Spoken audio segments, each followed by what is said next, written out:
Hey guys, what's going on? Today I'm going to talk to you guys about why I don't squat anymore. What?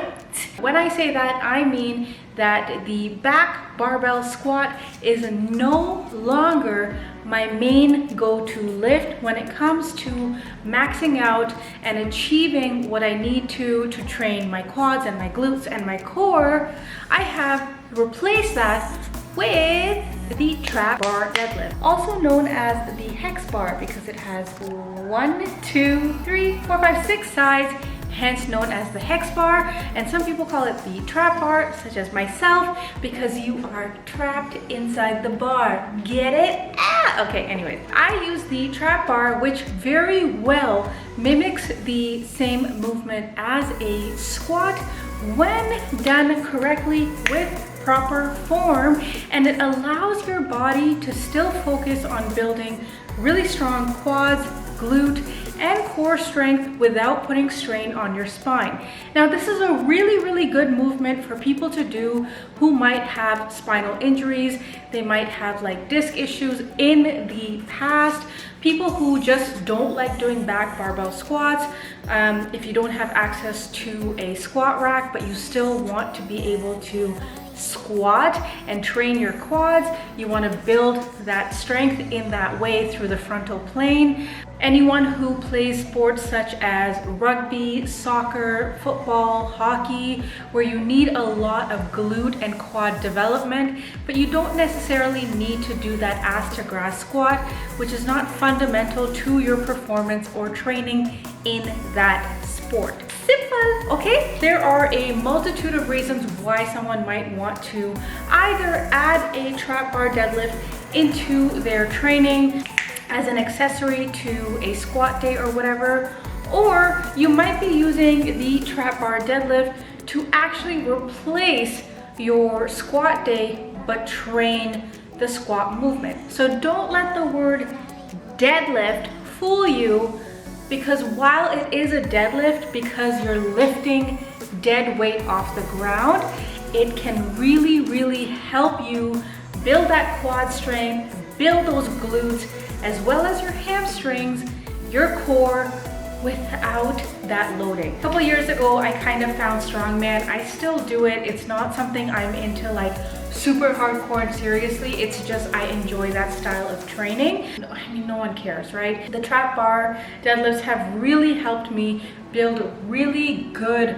quad strength, glute strength, and it's kind of helped me also overcome like my mental fear of squatting, which I kind of developed about a decade ago after my back injury. And even though I can walk with like a yoke on my back with like, I don't know, like between 200 to 350 pounds, which again is baby weight in the world of strongman and strong women, I just don't like doing back barbell squats, and I have found that this has been more than enough to help me do what I need to do and achieve my goals. Now, this does not mean I don't do back barbell squats. I don't work with the barbell.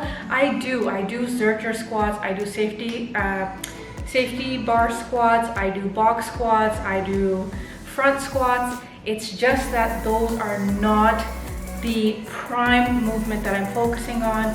Those are not the movements I base my program around.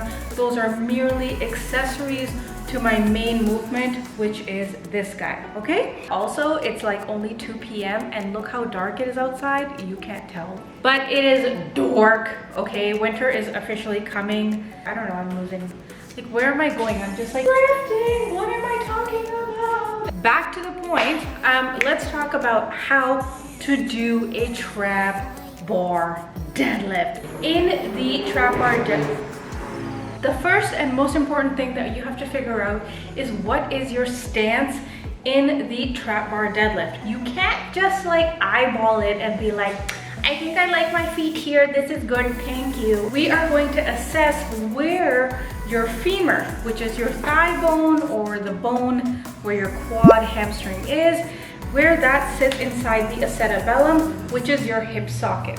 Now, the deeper your hip socket is, the lower you can go in your squat, and that also means the lower you can set up your hips when you do a deadlift. So that means you can either hold the high handle, that one, or the low handle.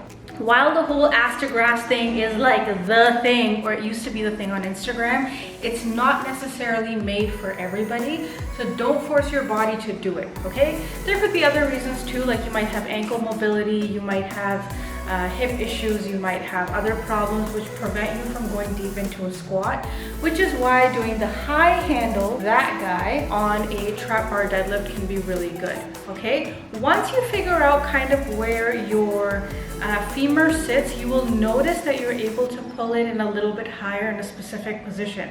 That might be closer into your body or it might be further out. Play around with it and you'll find that sweet spot. And we want to recreate that position of your feet in doing the deadlift. So that is like the most important part of the whole thing, okay? After that, we are talking about setup.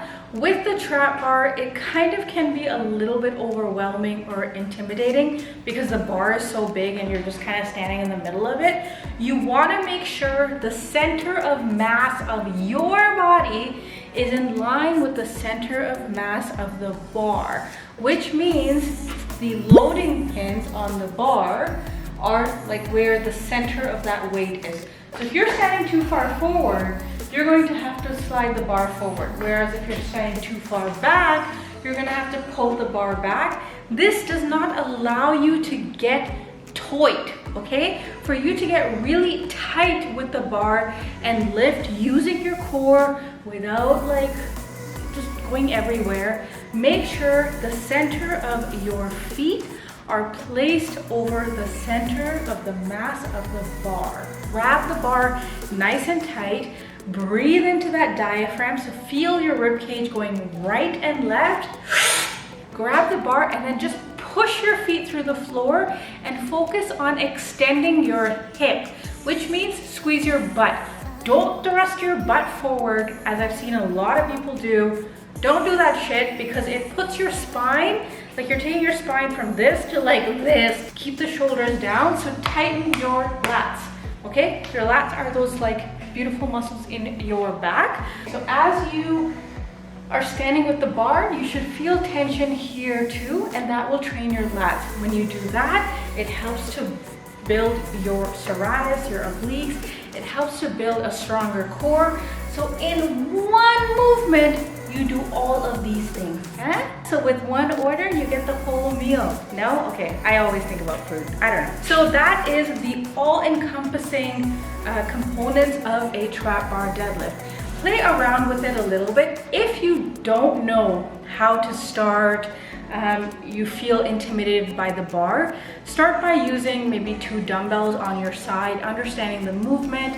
Maybe start with just doing trap bar deadlifts with practice plates or bumper plates, or place the bar on like wooden blocks and just get a feel of the bar if you've never used it before. The other thing I would say is that it's very important for you to film your movements so you can play them back and see what you're doing. Ideally, even when you're filming, you want to place your camera at a 45-degree angle. That is the sweet spot when it comes to filming for your coaches. If you can do the movement 100% correctly with proper form and confidently, you can start progressing that weight. If you wish to go heavier, start by adding about 5 pounds every week. Maintain the same range of reps and see how far you can go with that. Do that for 6 to 12 weeks. Build a movement with that. Build a muscle memory in your body of that movement. See how you feel. If you are just adding the trap bar deadlift to your regular training, let's say you're just like, girl, I love to do back squats, but I want to try the trap bar deadlift. You do you, boo. Okay, there's nothing wrong with doing that. I have clients who are powerlifters and then we do trap bar deadlifts as an accessory movement. In that case, load the trap bar with about 40 to 50% of your like max weight and do 8 to 12 reps with resetting on the floor, which means you're not just bouncing off the bottom and using the entire floor as a trampoline for your deadlifts. Don't do that shit. After every single rep, put the bar down, take a big breath, reset, push your feet into the floor, stand up, lower the bar, let it just die, let it become dead weight, and then lift it again. Do not do touch and go reps unless you know exactly what you're doing, because it's so easy to lose your technique when you're just bouncing off the ground like it's made out of springs. So that's pretty much it. Easy peasy, nice and simple video, helping you understand it, I hope. Tag me on Instagram. Let me know how you guys are doing. Let me know if you have any questions. I really hope I did a good job of helping you at least understand the movement a little bit. Watch me do this over and over again. Follow me on Instagram. Watch the movement there. And just stay patient. Don't focus on like lifting the heaviest weight you can. Like let's say you can do like 100 or 200 pound squat with a barbell. Don't jump right to that weight with the trap bar. It's still a new movement. Your body still has to adapt to that mechanic. I can't freaking talk. Be patient, be persistent, be disciplined, and it will all come, okay? All right, thank you so much for watching, you guys. I love you. And Christmas is almost here, so there's that. Thanks for always